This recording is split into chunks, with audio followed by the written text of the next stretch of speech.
Hey, what's up, Transformdom? A few folks were asking about the accessories that came with the EG-01 Eagle KO Starscream, and I am happy to say that all the accessories that came with the original MP-52 is also in this toy. So here we have all the accessories. We will look through them individually later on.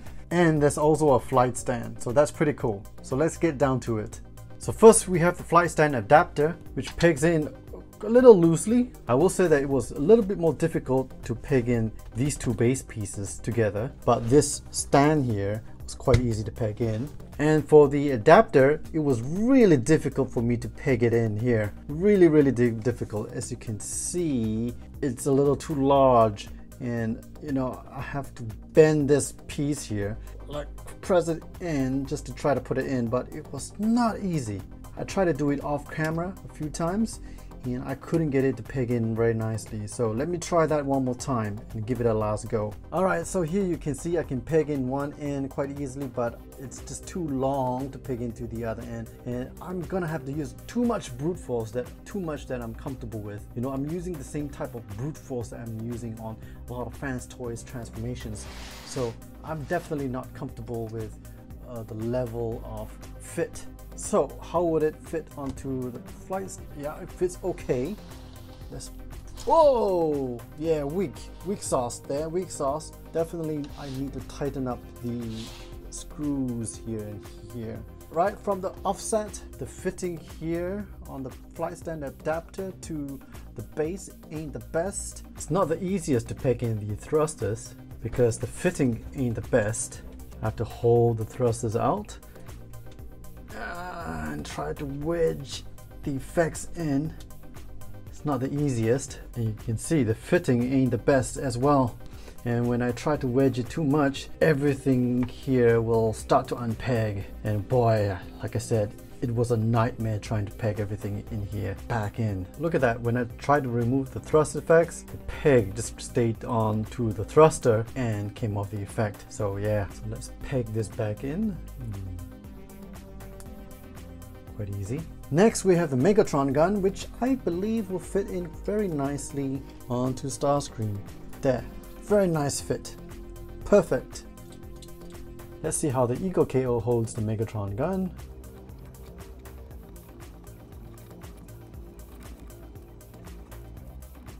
It's very difficult.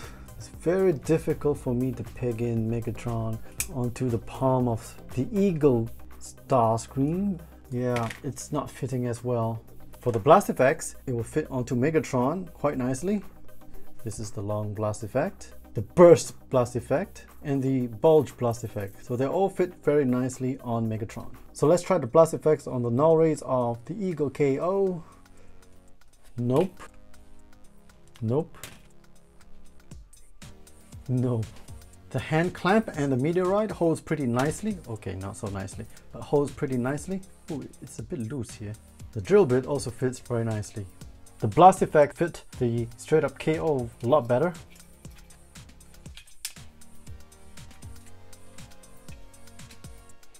The straight up bootleg seems to hold the Megatron gun a lot better. Alright, let's swap up the faceplate. Let's see how easy it is to fit on the other faceplates. That was easy to remove. And I have another faceplate. Insert it in here. Yeah, it fits very nicely. Oh, I forgot to mention, I do want to point out that remember the floppy foot here? Because of the way the toy is, things that don't peg in nicely. So there is a little peg here that will peg into the foot here. And when you peg it in nicely and tightly, it won't come loose.